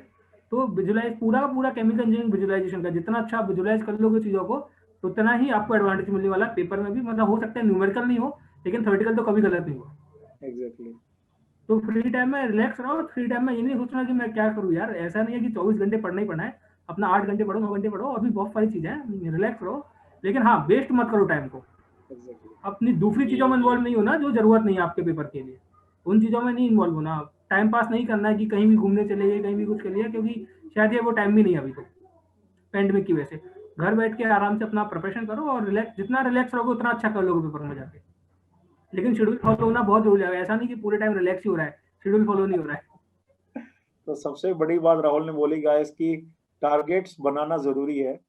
जब आप सुबह उठो तो आपको पता होना चाहिए कि आज आपको करना क्या है। अगर आपके पास टारगेट होगा तो उस टारगेट को अचीव करने की मोटिवेशन भी होगी। बट अगर टारगेट ही नहीं है, आज क्या करना है, इस वीक में क्या करना है, इस मंथ में क्या करना है, तो फिर मोटिवेशन भी नहीं होगी और काम भी नहीं हो पाएगा। So you must have the monthly target, you must have the weekly target, and then you must have the daily target. अब मंथ का टारगेट डिसाइड करो, उसे वीक्स में डिवाइड करो, फिर उसे डेज में डिवाइड करो और फिर उन डेज के टारगेट को अचीव करो। When you achieve your daily targets, you are able to achieve your weekly targets and hence you can achieve your monthly targets. So target is the thing that gives you motivation. Sometimes a student asks that what is the way to remain motivated. Your targets, your aim, your goal will give you motivation. So if you want to stay motivated, na, must have a goal with you, must have an aim with you. When your goal is in front of you, na, then that goal will motivate you. If there is no goal, when you wake up in the morning you don't know what to do, then there will be no motivation, no work, less performance, less efficiency, and ultimately revision भी नहीं हो पाएगी. So have a goal, have a schedule, follow that schedule to the very best, and that is the way to do. Rahul, कुछ students पूछ रहे हैं कि technical तो हमने कर लिया है, हम उसमें कॉन्फिडेंट भी फील कर रहे हैं, मैथमेटिक्स भी हमें अच्छे से आता है, बट एप्टी में समझ नहीं आ रहा कि क्या करे। कोई बुक पढ़े या कहीं क्लास नोट से करे या ना करे, खुद से 15 में से 10 मार्क्स आ जाएंगे क्या? एप्टी में टाइम देना चाहिए, दे तो एप्टी में, करे तो करे क्या? एप्टी का समझ नहीं आ रहा उन्हें। हाँ, एप्टीट्यूड से बहुत इंपॉर्टेंट है, 15 मार्क्स का आता है। आई थिंक हाईएस्ट वेटेज होता है पूरे पेपर का बिल्कुल आफ्टर बिल्कुल। Mathematics, prior to mathematics. Mathematics का भी शायद 12 या 13 नंबर का रहता है, एप्टीट्यूड 15 मार्क्स होता है, जो बहुत इंपॉर्टेंट है। और मेरा रैंक तो एप्टीट्यूड से आया है, आई स्कोर्ड ऑलमोस्ट 15 मार्क्स। एक क्वेश्चन गलत था मेरा, बाकी सारे सही थे। तो एप्टीट्यूड बहुत इंपॉर्टेंट है, और बीइंग एन इंजीनियर आपका एप्टीट्यूड ऑलरेडी अच्छा होता है। मोस्टली जो दिक्कत आती है लोगों को इंग्लिश के पॉइंट ऑफ व्यू पर आती है, तो उसके लिए कभी कभी न्यूज़पेपर आप पढ़ लो, रीडिंग कर लो न्यूज़पेपर की, तो उससे क्या होता है कि आपकी थोड़ा बहुत वोकैब इंप्रूव हो जाएगी। लेकिन ऐसा नहीं पूरे दिन न्यूज़पेपर पढ़ना है, आप हार्डली बस कोई 1 या 2 सेशन न्यूज़पेपर से पढ़ सकते हो। उससे क्या होगा कि वहाँ जो जनरली क्वेश्चन आते हैं इंग्लिश के, वो आते हैं इन्फर करने के लिए, कि जो पैसेज गिवन होता है उसको इन्फर करके आपको बताना है क्या कह रहा है। तो आपको उस समय ये ध्यान रखना है कि जो पैसेज है वो आपका सब्जेक्ट, वो सिस्टम है आपका। अगर उस पैसेज के अंदर बताया गया कि ताजमहल इन कोलकाता, तो आपके लिए उस दिन ताजमहल कोलकाता में, उस पर्टिकुलर पेपर के लिए। तो वो पैसेज पढ़ने की जो स्ट्रेटजी है वो आपको रीडिंग से ही आएगी। और मेरे पेपर में तो 2 क्वेश्चन आए थे जो इन्फर के लिए आए थे, और वो दोनों क्वेश्चन इंपॉर्टेंट थे। तो आप जितना मतलब मोस्टली जो दिक्कत आती है लोगों को इंग्लिश के पॉइंट ऑफ व्यू पर आती है, तो थोड़ा बहुत न्यूज़पेपर पढ़ना स्टार्ट कर दो। कभी कभी 15 मिनट, 20 मिनट, आधा घंटा आप न्यूज़पेपर निकाल सकते हो, चलते हुए, घूमते हुए। कोई भी आप न्यूज़पेपर का ऐप डाउनलोड कर लो, उनके जो भी कॉलम्स हैं उनको पढ़ना स्टार्ट करो, वहाँ से चीज़ें इन्फर करना स्टार्ट करो कि जो राइटर है वो कहना क्या चाहता है। जब आप इन्फर करना स्टार्ट करते हो तो आपका एक पर्टिकुलर वो 2 भी क्वेश्चन आता है वो सॉल्व होता है। उसके अलावा आप देखिए प्रीवियस ईयर में किस टाइप के इंग्लिश के क्वेश्चन पूछे गए हैं, उस पर्टिकुलर टाइप की प्रॉब्लम को सॉल्व कीजिए कि वो क्या पैटर्न पर आया है। अगर वो किसी भी लॉजिक एंड रीजनिंग पर आया है कि इसके पीछे लॉजिक है, रीजनिंग है, तो उसकी प्रॉब्लम सॉल्व कर लीजिए। और वो आपको गूगल पर या कहीं भी किसी भी साइट पर, वेबसाइट पर या अनअकैडमी पर, जहाँ भी आपको मिल जाएंगे, किसी भी आप ट्यूटर से भी ले सकते हो, उसके लिए कोई दिक्कत नहीं है। लेकिन वो मस्ट पार्ट है, वो आपको करना चाहिए। क्योंकि हो सकता है टेक्निकल में आप करते हुए एक बार गलत कर दो, लेकिन एप्टीट्यूड एक ऐसा पार्ट है जो कभी गलत नहीं होगा, और आपने सही से किया। तो टेक्निकल में ये भी है कि आपने सारा कुछ सही किया, लेकिन आंसर कुछ था, कुछ लिख दिया कि आंसर पूछा था जूल में, आपने किलो जूल लिख दिया, ग्राम में किलोग्राम लिख दिया। लेकिन टेक्निकल एप्टीट्यूड में कभी ऐसा नहीं होगा, जो भी है वो सामने है आपके। तो एप्टीट्यूड मस्ट है और एप्टीट्यूड को बहुत सीरियसली लेना चाहिए। लोग अक्सर गलती करते हैं, एप्टीट्यूड नहीं कर पाते। मेरे साथ भी स्टार्टिंग में हुआ था, मेरे एप्टीट्यूड में मार्क्स नहीं आए थे प्रीवियस ईयर्स में, तो मैंने एप्टीट्यूड को बहुत सीरियसली लिया। तो अगर एप्टीट्यूड अच्छा रहेगा तो आपको वो एक चांस रहेगा कि आप टेक्निकल में 1-2 क्वेश्चन ऊपर नीचे भी करोगे तो आपको एप्टीट्यूड ऊपर ले जाएगा। तो एप्टीट्यूड इज मस्ट, और स्पेशली बीइंग एन इंजीनियर आप इंग्लिश पर थोड़ा फोकस कर लो, बाकी आपका नॉर्मल रहेगा। एग्जैक्टली, तो बिल्कुल अच्छा सलाह दी कि see the PYQs, see the type of questions that are there in the PYQs and practice the similar type of questions. The more questions you practice, आपके लिए उतना ही अच्छा होगा।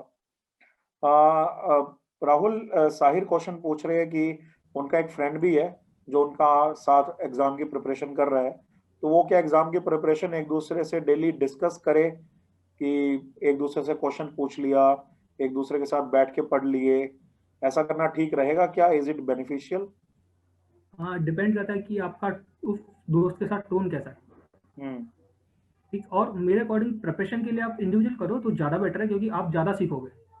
हाँ, अगर आपको इस तरीके की प्रिपरेशन करनी है तो आप इंटरव्यू के लिए कर सकते हो। जब आपका रैंक आ जाएगा उसके लिए आप इंटरव्यू के लिए प्रिपरेशन कर सकते हो, किस टाइप के क्वेश्चन पूछे जाएंगे। लेकिन अपना गेट में जो रहता है मोस्ट ऑफ देम की वो जो क्वेश्चन रहते हैं वो रिटर्न होते हैं, न्यूमेरिकल टाइप होते हैं मोस्टली जो क्वेश्चन होता है।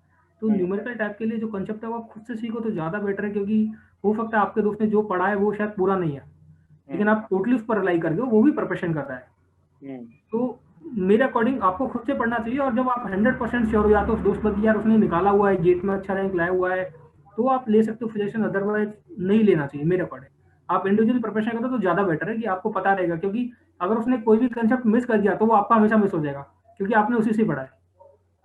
एग्जैक्टली, बिल्कुल ठीक कह रहे हो। राहुल, एक स्टूडेंट पूछ रहा है कि उन्होंने अभी तक मैथ की प्रिपरेशन स्टार्ट नहीं की है और मैथ की वजह से उन्हें बड़ा लो फील होता है, तो क्या उन्हें मैथ की प्रिपरेशन स्टार्ट करनी चाहिए क्योंकि 2 महीने रह गए हैं, या फिर बाकी सब सब्जेक्ट्स पे फोकस करें? हाँ, मैथ्स के लिए सेपरेटली आप 1-2 घंटे निकालिए डेली। मैथ्स बहुत इंपॉर्टेंट है, 13-14 मार्क्स का मैथ भी आएगा। मैथ्स को आप ऐसे नहीं छोड़ सकते हो। जो गेट के अंदर मैथमेटिक्स आता है that is comparatively easy to those who are studying in engineering. बहुत आसान होता है, अगर आपने इंजीनियरिंग मैथमेटिक्स किया हुआ है तो मैथ्स बहुत आसान है। और मेरे लिए अगर मेरे से कोई पूछेगा तो मेरा फेवरेट मैथमेटिक्स था आउट ऑफ दोज 11 सब्जेक्ट, क्योंकि मुझे पता था कि मैथ्स का क्वेश्चन नहीं गलत होने वाला है। तो मैथ्स बहुत जरूरी है, और मैथ्स का सिलेबस भी बहुत ज़्यादा बड़ा नहीं है। आप कॉम्प्लेक्स नंबर देखिए, आप अगर एक दिन बैठोगे तो हार्डली 4 या 5 घंटे में हो जाएगा। ठीक है, प्रोबेबिलिटी आप पढ़िए 11-12 की प्रोबेबिलिटी आती है मैथ्स की, जो आप ऑलरेडी कर चुके हो। उसके अलावा जो भी है मैथमेटिक्स का वो हो जाएगा, लेकिन 2.5 महीने सफिशिएंट है। आप 2 घंटे भी अगर डेली का टारगेट लगाओगे मैथ्स का तो भी यू हैव सफिशिएंट टाइम। तो मैथ स्टार्ट कीजिए, मैथ नहीं छोड़ के जा सकते आप पेपर में। मैथ छोड़ के जाओगे तो गड़बड़ हो जाएगी, वो बहुत बड़ा वेटेज है, मैथ को नहीं छोड़ सकते हो अभी तो। वेरी गुड, बिल्कुल आपने सही कहा कि 13 मार्क्स का मैथ है और 13 मार्क्स का मैथ तो नहीं छोड़ सकते। और जहाँ तक गेट के मैथमेटिक्स की बात है, तो जो गेट के मैथमेटिक्स का लेवल है वो एक बड़ा बेसिक लेवल है। तो अगर आपने बेसिक इंजीनियरिंग मैथमेटिक्स की भी नॉलेज रखी है ना, सो 13 मार्क्स को आप इजीली क्रैक कर सकते हो। तो मैथमेटिक्स को तो बिल्कुल नहीं छोड़ना। राहुल, एक स्टूडेंट क्वेश्चन पूछ रहे हैं, फागुनी शर्मा है, कि वो अभी फिफ्थ सेमेस्टर में ही है, थर्ड ईयर में भी उन्होंने आए हैं और उन्होंने वो गेट 2022 को टारगेट कर रहे हैं। तो गेट 2022 को टारगेट करने के लिए अभी उन्हें कैसे पढ़ना चाहिए? Should he be following the text book, कि एक मंथ में एक सब्जेक्ट को लेके चले, या टेक्स्ट बुक से पढ़े, या ऑलरेडी जो स्टूडेंट्स पढ़ रहे हैं कोचिंग्स में उनके नोट्स लेके उनसे पढ़े, या कहीं से स्टडी मटेरियल परचेज करे? मतलब अगर टाइम 1 साल से ज्यादा है, 1.5 साल अगर आपके पास, और आप थर्ड ईयर के अंदर अभी हो जस्ट, तो कैसे एक एफिशिएंट स्टडी की जाए कि गेट 2022 आते आते एक अच्छा खासा कॉन्फिडेंस बिल्डअप हो? तो 1.5 साल वालों को आपकी क्या राय है, कैसे करना चाहिए? सबसे पहले आप गेट का सिलेबस उठाइए कि गेट का सिलेबस क्या है। सब्जेक्ट्स देखिए कि आपके लिए, सिंस आप फर्स्ट टाइम देने वाले हो तो आपको पता भी चलना चाहिए कि कौन से सब्जेक्ट आते हैं गेट्स में। इंजीनियरिंग में हम अराउंड 40 सब्जेक्ट पढ़ते हैं ना, क्योंकि गेट एग्जाम में आई थिंक 10 पेपर सब्जेक्ट आता है, उसके अलावा मैथमेटिक्स एंड एप्टीट्यूड आता है। आपके पास सफिशिएंट टाइम है, आप टेक्स्ट बुक रेफर कर सकते हो, अच्छे खासे टेक्स्ट बुक है, आप उनसे पढ़िए, पूरा कंसेप्ट रिवाइज कीजिए, और आपके पास सफिशिएंट टाइम है तो आप 25 दिन दे सकते हो एक सब्जेक्ट के लिए ऑलमोस्ट। 20 से 25 दिन दीजिए, लेकिन अच्छे से कीजिए उस सब्जेक्ट को, क्योंकि आपके पास जो टाइम है शायद वो उन लोगों के लिए नहीं है जिनके पास अभी ये वाला साल है 21 है। लेकिन उससे पहले आपको सब्जेक्ट पढ़ना चाहिए और उसका सिलेबस देखना चाहिए क्या है, क्योंकि जो आप इंजीनियरिंग में पढ़ते हो वो सिलेबस बहुत ज़्यादा है as compare to GATE. GATE में क्वाइट लेंथी तो नहीं बोलूँगा, कंप्रेस है पूरा सिलेबस, लेकिन वो ही फॉलो करना है आपको। सफिशिएंट टाइम है, टेक्स्ट बुक के साथ जाइए, सिलेबस देखिए, सिलेबस को फॉलो कीजिए और रिगरसली फॉलो कीजिए कि वो सिलेबस नहीं छूटना चाहिए। अगर आप थर्ड ईयर में हो तो बहुत अच्छा चांस है यार, अब तो थर्ड ईयर वालों को भी अपॉर्चुनिटी मिली है गेट देने के लिए, तो इस साल भी दो, इस साल भी दो। वो एक्सपीरियंस करो कि पेपर क्या है, एटलीस्ट 2.5 महीने 2 सब्जेक्ट पढ़ के जाइए, 3 सब्जेक्ट पढ़ के जाइए। पेपर से पहले जो प्रेशर है वो थोड़ा बहुत फील होगा नहीं होगा, नेक्स्ट ईयर वो आपको एडवांटेज देगा। इसके लिए कई लोग ये भी बोल सकते हैं कि मत दीजिए पेपर क्योंकि शायद कोई मतलब नहीं बनता, लेकिन अगर आपको अपॉर्चुनिटी मिली है थर्ड ईयर में तो बैठ के देखिए, एक बार देना चाहिए आपको पेपर। एग्जैक्टली और मैं तो ये भी बोलूंगा कि जो भी थर्ड ईयर में है उनके पास बेस्ट अपॉर्चुनिटी है अपने टाइम को मैनेज करने की। और मेरा एक सजेशन हमेशा रहता है कि अगर आप एक रास्ते पर चलना चाहते हो और सिर्फ उस रास्ते पे कैसे चलना आपको नहीं पता, so it is always advisable कि एक मेंटोर की हेल्प ले लो जो आपको बताए उस रास्ते पे कैसे चलना है। बिकॉज जो बंदा उस रास्ते पे चल चुका है, अगर आप उसकी हेल्प लोगे तो आपके लिए उस रास्ते पे चलना आसान होगा। सो अनअकैडमी में आपको पता ही है कि 18 मंथ्स और 2 ईयर ये हमारे 2 सब्सक्रिप्शंस है। तो अगर आप बिल्कुल फ्री माइंड से प्रिपरेशन करना चाहते हो तो the best way is to take 18 months और 2 ईयर सब्सक्रिप्शन, जहाँ पर आपका गेट 2022 तक का सारा कुछ कवर हो जाएगा, including the test series, interview practice, the classes and everything. और जहाँ पे मैं खुद पर्सनली गाइड करता हूँ बच्चों को कि कैसे प्रिपेयर करना है और कैसे नहीं। सो आप उसके लिए भी जा सकते हो। एंड अपार्ट फ्रॉम दैट, जैसा राहुल ने बताया कि अगर आप 1 मंथ में एक सब्जेक्ट टेक्स्ट बुक पढ़ के भी करोगे तो भी आप इजिली धीरे धीरे करते करते करते करते स्कोर कर पाओगे। राहुल, एक स्टूडेंट क्वेश्चन पूछ रहा है कि मैं थ्योरेटिकल क्वेश्चन में तो बड़ा कॉन्फिडेंट फील करता हूँ, बट जैसे ही न्यूमेरिकल पार्ट आते हैं ना, तो न्यूमेरिकल देखते ही मुझे कुछ कुछ हो जाता है ना। तो क्या करें, मतलब न्यूमेरिकल के लिए क्या करूँ? न्यूमेरिकल के लिए फॉर्मूले याद होना बहुत जरूरी है, क्योंकि वहाँ न्यूमेरिकल है तो ऑब्वियसली फॉर्मूला लगेगा। थ्योरेटिकल अच्छा है तो कंसेप्चुअल तो आप अच्छे हो, कंसेप्ट वाइज दिक्कत नहीं है, लेकिन जब न्यूमेरिकल सोल्व करना है तो आपको फॉर्मूला होना चाहिए हाथ में कि कौन सा फॉर्मूला कब पुट करना है, कि ये जो पर्टिकुलर क्वेश्चन है वो किस फॉर्मूले से है। जब भी न्यूमेरिकल की बात आती है तो मोस्ट ऑफ देम, देखो यार केमिकल इंजीनियर में 2 चीज़ें लगती है, या तो एनर्जी बैलेंस लगेगा, मेटल बैलेंस लगेगा, और उन सबका भी एंड में जाके फॉर्मूला निकल ही आता है। तो अगर आप फॉर्मूले के साथ ओके हो, फॉर्मूले याद है, तो फिर आपको न्यूमेरिकल के साथ दिक्कत नहीं है, और फॉर्मूले आपको करने ही पड़ेंगे यार, इज एस्पेक्ट ऑफ एवरीथिंग, क्योंकि वहाँ आप क्वेश्चन को वहाँ पर एनर्जी बैलेंस मेटल बैलेंस नहीं लगा सकते उस पेपर के ड्यूरेशन में। आपको अगर फॉर्मूले याद होंगे तो आप सीधा put the value get the answer होता है। तो फॉर्मूले याद कर लो तो आपके न्यूमेरिकल भी अच्छे हो ही जाएंगे। एग्जैक्टली, बिल्कुल ठीक बोला आपने। और राहुल, कुछ बच्चे ना अभी फोर्थ ईयर में है and they are also preparing for the college placements. तो वो कंफ्यूज हो जाते हैं कि कॉलेज प्लेसमेंट की तैयारी करे या गेट की तैयारी करे। प्लेसमेंट को देखेंगे तो गेट छूट जाएगा, गेट को देखेंगे तो प्लेसमेंट चली जाएगी। तो ये आने वाले 1-1.5 महीने को कैसे हम टैकल करें कि प्लेसमेंट भी हाथ में रहे, गेट भी हाथ में रहे, दोनों लड्डू मेरे हाथ में रहे, दोनों का टेस्ट आता रहे। तो उसके लिए क्या करें? सर ये दोनों पैरेलल एक्टिविटी है, साथ साथ चलती है, हमेशा साथ साथ चलती है, इसमें कोई भी डरने वाली बात नहीं है। हाँ। आपकी गेट प्रिपरेशन ही आपको प्लेसमेंट दिला सकती है, ये भी याद रखिए, क्योंकि जब आप गेट के लिए प्रिपेयर कर रहे हो तो आप टेक्निकल पार्ट को स्ट्रॉन्ग कर ही रहे हो। और हम्म। जब किसी भी आप कंपनी के इंटरव्यू के लिए बैठोगे तो आपसे वहाँ पर ट्रेनिंग और इंटर्नशिप जरूर पूछी जाती है, जो हम्म। कि आपके गेट के इंटरव्यू में भी पूछी जाएगी। आप गेट का इंटरव्यू देने जाओगे किसी भी पीएसयू में, बात बात में शायद नहीं पूछा जाए, लेकिन आप किसी भी पीएसयू में जाओगे तो आपसे वो ट्रेनिंग पूछी जाएगी। तो वो ट्रेनिंग कीजिए, वो ट्रेनिंग आपकी केमिकल इंजीनियरिंग के जो भी कंसेप्ट है उनको ब्रशअप ही करेगी, वो आपको नीचे नहीं लेके जाएगी। तो ये तो अच्छी बात है कि आपको एक अपॉर्चुनिटी मिल भी रही है, कॉलेज में प्लेसमेंट हो जाएगा।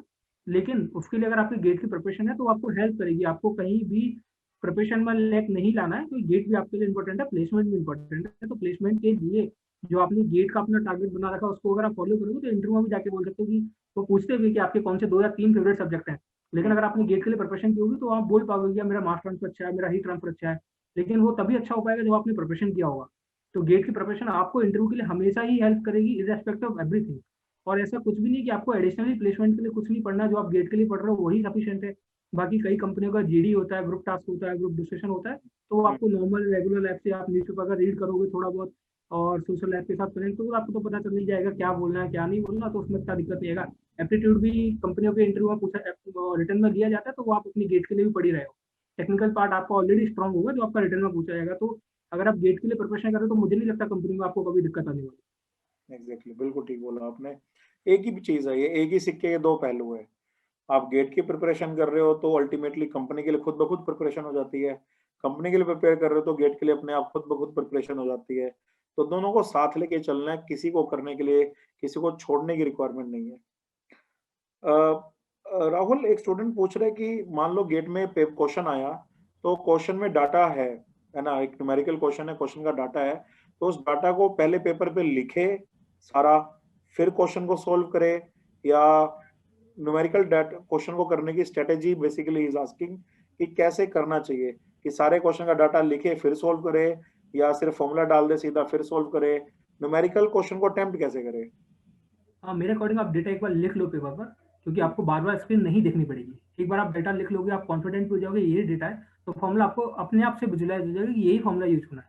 अगर आप बार बार स्क्रीन की तरफ देख के डेटा लिखोगे जब फॉर्मूला लिखने के बाद, तो वहाँ एरर के चांस ज़्यादा है। तो इसलिए आप एक बार अगर अपनी नोटबुक पर डेटा लिख लोगे तो एरर के जो चांस है वो रिड्यूस हो जाएंगे। तो पहले अपना सारा डेटा लिख लो विद यूनिट जरूर लिखना है डेटा के साथ। केवल डेटा न्यूमेरिकल पार्ट नहीं उठाना, विद यूनिट उठाना है, क्योंकि फॉर्मूले में जब आप पुट करोगे तो आपको पता होना चाहिए कि यहाँ क्या यूनिट रखी जाती है। और अगर आप बार बार स्क्रीन देखोगे तो हो सकता है कि वहाँ आपने, हो सकता है कि उन्होंने विस्कोसिटी दिया हो, आपने कुछ और दे दिया, क्योंकि आप रीड कर रहे हो स्क्रीन को बार बार, तो चांसेस हैं गलत होने के। तो आप पहले लिख लीजिए पेपर कॉपी पर, इसलिए मॉक दिए जाते हैं। जब आप मॉक देते हो या प्रैक्टिस करते हो तो वही एडवांटेज मिलता है कि आप जब ऐसी 2 गलती कर दोगे ना मॉक में, तो आपको पता चल जाएगा अगली बार मेरे को डेटा लिखना है। तो इसलिए बोला जाता है कि मॉक्स दो, जितने ज्यादा मॉक्स दोगे, जितना ज्यादा रिवीजन करोगे, प्रैक्टिस करोगे, उतना आपको पता चलेगा कि फाइनल एग्जाम में क्या करना है। एग्जैक्टली, बिल्कुल बिल्कुल ठीक बोला आपने।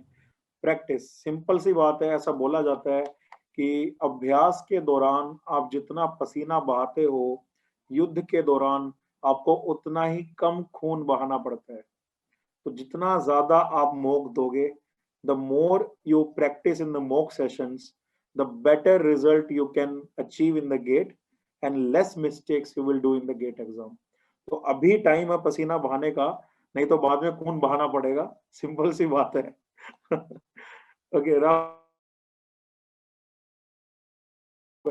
है ना, कभी मॉर्निंग तो कभी इवनिंग तो कभी नाइट, तो शिफ्ट जॉब में ना कंसिस्टेंट पढ़ाई हो नहीं पाती। तो क्या ये एक्सक्यूज है कि हो नहीं पाती, या मुश्किल आती है शिफ्ट जॉब में, क्या बोलोगे आप? हाँ, अभी ये तो टाइम एक्सक्यूज का नहीं है, आपको पढ़ना पड़ेगा यार। देखो जो भी आपको ये सब करना पड़ेगा।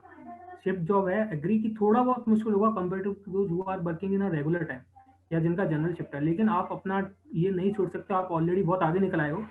ठीक, 80% आई बिलीव कि आपकी प्रिपरेशन हो गई है, तो 20% के लिए अभी ये नहीं सोचना चाहिए कि यार शिफ्ट जॉब है तो क्या करो।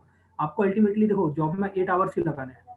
आप कैसे भी देखिए, शिफ्ट जॉब में देखिए, कैसे भी देखिए, आपको 8 आवर्स ही लगाने हैं। आने के बाद 4 घंटे 5 घंटे पढ़ोगे तो आपके वो 30-40 आवर्स दिन के हो जाते हैं। तो आपको टाइम देना ही पड़ेगा। आप एक्सक्यूज इस समय एक्सक्यूज नहीं बना सकते। ये एक्सक्यूज का टाइम तो बिल्कुल भी नहीं है। We are end of November almost. तो इस समय आप ये मत सोचिए शिफ्ट जॉब है, ये अपॉर्चुनिटी आपके लिए तो कि भाई मेरे पास शिफ्ट जॉब है, उसके बाद भी मैं कर रहा हूँ। एटलीस्ट आप बता पाओगे आने वाले टाइम में कि मैं शिफ्ट जॉब करते हुए भी पेपर निकाला है। ठीक है, तो अभी ये मत सोचिए शिफ्ट जॉब है। आप जस्ट अपना 100% दीजिए, और होने के बाद जब आपको पेपर निकल जाएगा तो आपको पता चलेगा ये भी बड़ा आसान था। एग्जैक्टली, बिल्कुल guys, and thank you Rahul. I hope कि आप सबको आज के सेशन से बहुत कुछ सीखने को मिला होगा, काफी सारी लर्निंग मिली होगी। मैनी ऑफ योर क्वेश्चंस के आपको आंसर मिले होंगे फ्रॉम द वन जिसने खुद गेट के प्रिपरेशन करके क्वेश्चंस सोल्व किए और गेट में एक अच्छा रैंक लेकर आया। और एक बहुत बड़ा एग्जाम्पल हमारे सामने, एक सक्सेस स्टोरी है जो ये बताती है कि never let your self down, just prepare again and again till you achieve the success। तो एक हमारे सामने सक्सेस स्टोरी है कि जैसे उन्होंने बताया, फर्स्ट टाइम में इतना रैंक था, देन सेकंड टाइम में 400 की कैटेगरी में, देन थर्ड टाइम में 200 कैटेगरी में, एंड अल्टीमेटली फोर्थ टाइम में 24th रैंक आया। तो सक्सेस मिलती है, लेकिन उसी को जो सक्सेस के लिए बार बार फाइट करता है। तो आपको बस फाइट करते रहना सक्सेस के लिए, खुद को लेट डाउन नहीं होने देना, खुद को एनर्जेटिक रखना है, मोटिवेटेड रखना है। और जैसा राहुल ने बोला कि गेट का पेपर है यार, हर साल आता है, तो मान लो अगर किसी साल आपका अच्छा नहीं भी गया, तो उसके लिए तैयारी करते रहो, प्रिपेयर करते रहो। एक टाइम ऐसा आएगा जब आप you will be in the toppers and you will be there in front to give the interview. So इसके बाद भी ऐसे कई सारे सेशंस हो गए। मैं पर्सनली भी यूट्यूब पे सेशंस लेता रहता हूँ, तो you can join us on the Telegram. I hope you know the Telegram channel. It's Chemical Engineering with Ankur sir, है ना। तो आप उस पे आ सकते हो और अपने जो भी क्वेश्चंस है, क्वेरीज है, वो वहां भी पूछ सकते हो, है ना। और इसके अलावा जो भी आपकी और चीजें हैं, जो भी क्लासेस के लिंक्स है, वहां पे आपको सारी इंफॉर्मेशन लेगी regarding the GATE exam. Okay, so once again from all the participants, है ना, मैं सब पार्टिसिपेंट्स की तरफ से राहुल तुम्हें फिर से थैंक यू बोलूंगा कि तुमने अपना 1 घंटा निकाला और इस 1 घंटे में काफी सारी जो तुम्हारे पास गाइडेंस थी, जो तुमने पिछले इतने सालों के एक्सपीरियंस से सीखा, वो सब इन पार्टिसिपेंट्स के साथ शेयर किया। और आई होप कि इन सारी नॉलेज से अब तुम्हें पार्टिसिपेंट्स को बहुत सारी हेल्प मिलेगी और गेट 2021 में वो बहुत अच्छा स्कोर करेंगे। So thank you I once wish all the best to all the participant who is there, and I believe कि बहुत सारे लोग अगले साल अच्छा रैंक लाएंगे, तो just prepare yourself, go for best, and hopefully you will get a good rank. All the best. Thank you guys, thank you.